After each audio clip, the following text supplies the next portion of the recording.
To change text direction in a table in Word on Windows 11 Home, open Microsoft 365 and then select or open your Word document. For example, this Word document.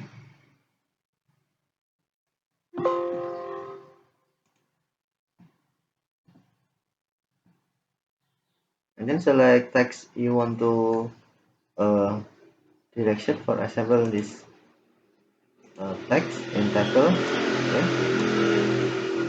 And then right click, select text direction, and then on orientation you can select orientation you want. And then click OK.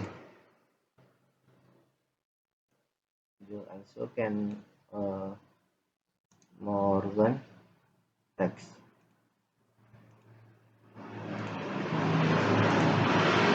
Okay, thank you for watching. Have a nice day.